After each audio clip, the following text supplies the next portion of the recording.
Hello friends, welcome to my YouTube channel. इस video में हम जानेंगे डिजिटल सेविंग्स अकाउंट्स के इश्यूज़ और प्रॉब्लम्स के बारे में।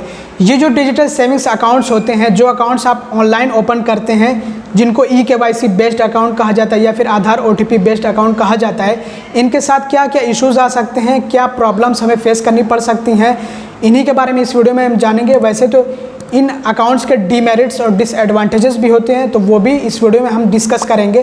तो चलिए वीडियो कर बढ़ते हैं और बात कर लेते हैं इन्हीं अकाउंट्स के बारे में। वैसे आप लोगों को मैं बताना चाहूँगा क्योंकि काफ़ी मेरा लंबा एक्सपीरियंस रहा है इन अकाउंट्स के साथ में, तो इसलिए मुझे अच्छी खासी जानकारी है, अच्छा खासा नॉलेज है। तो मैं अपने एक्सपीरियंस के बेस पे आप लोगों को कुछ जानकारी देने वाला हूं और कुछ जानकारी उन लोगों के एक्सपीरियंसेस के बेस पे देने वाला हूं जो लोग इन्हीं अकाउंट्स के इश्यूज़ और प्रॉब्लम्स को लेकर के मुझसे कांटेक्ट करते हैं। तो चलिए एक एक करके सभी के बारे में हम जान लेते हैं। तो चलिए सबसे पहले हम बात कर लेते हैं इन्हीं अकाउंट के डीमेरिट्स और डिसएडवांटेजेस के बारे में। तो इस तरह के जो अकाउंट्स होते हैं, आपको पता होगा कि इनमें रिस्ट्रिक्शंस होती हैं, लिमिटेशंस होती हैं कि आप 1 लाख से ज़्यादा का बैलेंस इस तरह के अकाउंट्स में नहीं रख सकते हैं जब तक कि आप फुल KYC ना करा लें। तो बिना फुल KYC के आपको सिर्फ इसमें 1 लाख तक की ही लिमिट मिलती है। 1 लाख से ज़्यादा का आप डिपॉजिट कभी भी इस अकाउंट में नहीं रख सकते हैं। 1 लाख से ज़्यादा का बैलेंस कभी भी नहीं होना चाहिए, नहीं तो आपका अकाउंट फ्रीज़ किया जा सकता है, बल्कि फ्रीज़ हो जाता है। 1 साल के अंदर 2 लाख से ज़्यादा का टोटल क्रेडिट नहीं होना चाहिए आपके अकाउंट में। क्रेडिट का मतलब होता है कि जो आपके अकाउंट में पैसे डिपॉजिट होते हैं, तो 1 साल के अंदर अंदर जितने भी डिपॉजिट हुए हैं वो 2 लाख से ज़्यादा का अमाउंट का नहीं होना चाहिए, नहीं तो ऐसे में आपका अकाउंट फ्रीज़ हो सकता है, बल्कि फ्रीज़ कर दिया जाता है। और इस तरह के जो अकाउंट्स होते हैं उनकी वैलिडिटी सिर्फ 1 साल की होती है।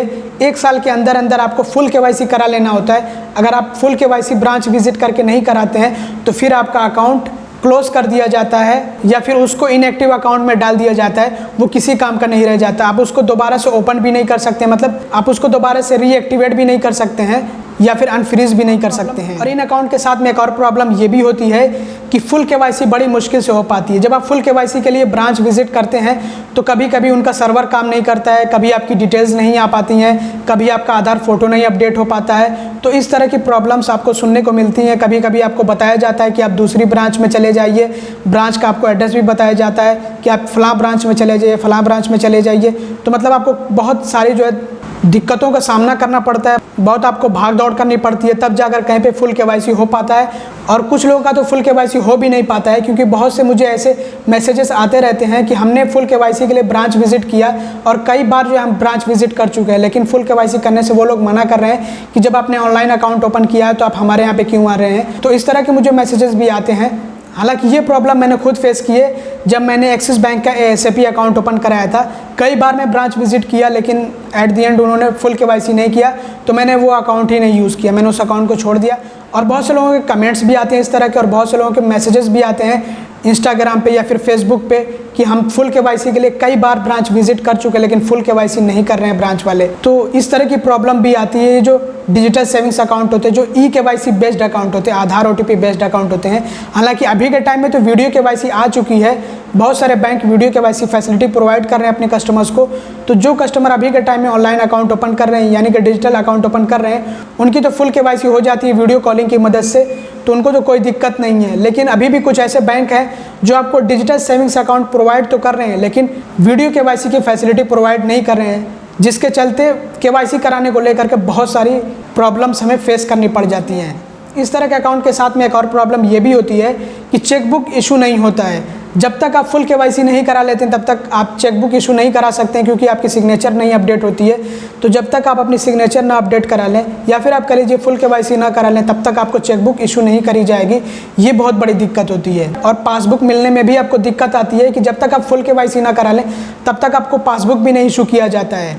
और कुछ बैंक तो ब्रांच से कैश ट्रांजैक्शन को भी अलाउड नहीं करते हैं। जब तक आप फुल KYC ना करा लें तब तक आप ब्रांच से ना तो कैश डिपॉजिट कर सकते हैं ना कैश विड्रॉल कर सकते हैं। ये भी एक प्रॉब्लम होती है इन अकाउंट के साथ में। तो बहरहाल दोस्तों, ये सारी जो हमें प्रॉब्लम्स फेस करनी पड़ती है सिर्फ फुल KYC न होने की वजह से फेस करनी पड़ती हैं। लेकिन अभी के टाइम में तो बहुत सारे बैंक, मतलब प्राइवेट सेक्टर बैंक में तो लगभग जो मान लीजिए सभी बैंक वीडियो KYC को लेकर आ चुके हैं।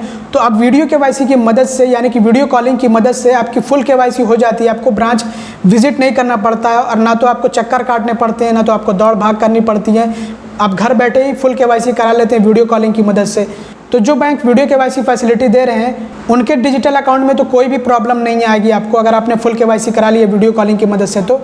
लेकिन जो बैंक अभी भी ई-KYC बेस्ड अकाउंट ओपन करा रहे हैं उन अकाउंट्स के साथ में प्रॉब्लम्स ज़रूर आएंगी, क्योंकि फुल केवाईसी को लेकर के बहुत सारी दिक्कतें आती हैं। कभी कभी आपका आधार फ़ोटो अपडेट नहीं हो पाता है उनके सिस्टम में, कभी कभी आपकी डिटेल्स नहीं आ पाती हैं, कभी उनका सर्वर डाउन होता है। तो इस तरह की शिकायतें आपको सुनने को मिलती है कि आप कल आइए, परसों आइए, फला डेट को आइए। तो इस तरह से डेट भी आपको देते हैं, उस ब्रांच में चले जाइए, वहाँ से हो जाएगा।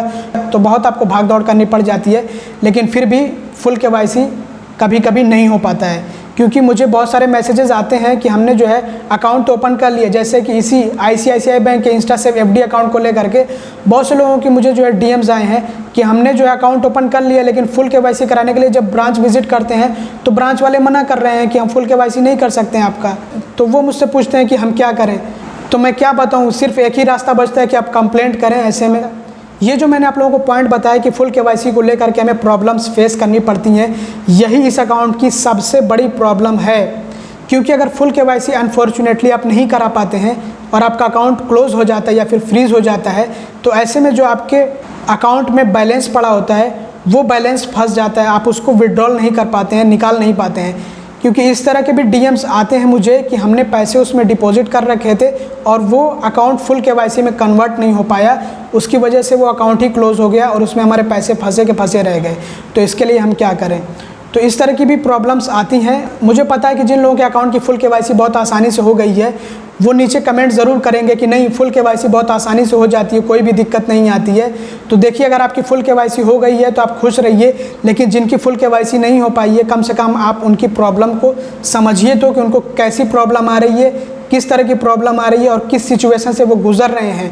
अगर उनके पैसे अकाउंट में रखें और फुल केवाईसी ना हो पा रही हो और अकाउंट फ्रीज़ हो जाए तो कैसा लगेगा अगर आपके साथ ये हो तो इसलिए आप उनकी प्रॉब्लम को समझिए। बहुत से लोगों के DMs आते हैं, बहुत से लोगों के कमेंट्स आते हैं, मैं उनके कमेंट्स पढ़ता हूँ, उनके मैसेजेस के रिप्लाई करता हूँ।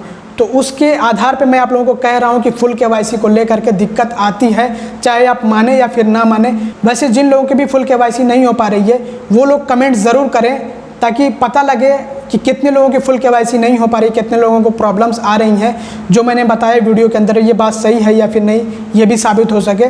और जिन लोगों ने फुल केवाईसी करा लिया है वो प्लीज़ नेगेटिव कमेंट ना करें, क्योंकि मेरा मकसद इस वीडियो को बनाने का सिर्फ इतना है कि मैं आप लोगों की हेल्प कर सकूं, आप लोगों को पहले से जागरूक कर सकूं कि अगर आप लोग ये अकाउंट ओपन करते हैं तो आपको क्या दिक्कत आ सकती है और क्या सबसे बड़ी प्रॉब्लम आपको फेस करनी पड़ सकती है। मेरा ये वीडियो बनाने का सिर्फ यही मकसद है। मैं ये नहीं कह रहा हूँ कि ये जो डिजिटल अकाउंट होते हैं ये बेकार होते हैं, इनको आप ओपन मत कराइए, लेकिन इस तरह की प्रॉब्लम आपको फेस करनी पड़ सकती है। तो आप पहले से सतर्क रहें, पहले से आप जान लें कि हाँ, हमें जो इस तरह की अगर प्रॉब्लम है तो हमें आगे क्या करना होगा। तो मैं आप लोगों को एक सजेशन दूंगा कि अगर फुल केवाईसी ना हो पाए तो बेहतर है कि आप उस अकाउंट को कम यूज़ करें, उसमें आप पैसे वगैरह डिपॉजिट करके ना छोड़ें। नहीं तो कभी को अगर बिना नोटिस के आपका अकाउंट क्लोज हो गया तो आपको बहुत ज़्यादा दिक्कत आएगी, आपका पैसा फंस जाएगा। तो मेरा वीडियो बनाने का सिर्फ यही मकसद है कि आप लोगों की हेल्प कर सकूं। ये मकसद नहीं है कि मैं जो इस अकाउंट को, ये जो डिजिटल सेविंग्स अकाउंट्स होते हैं, इनको बुरा कहूँ। उम्मीद करता हूँ दोस्तों इस वीडियो से आप लोगों को काफ़ी जानकारी मिली। अगर आपको वीडियो पसंद आती है तो लाइक कर दीजिएगा, चैनल को सब्सक्राइब कर लीजिएगा। आपको इसी तरह की वीडियोज़ मिलती रहेंगी। वीडियो देखने के लिए बहुत बहुत धन्यवाद।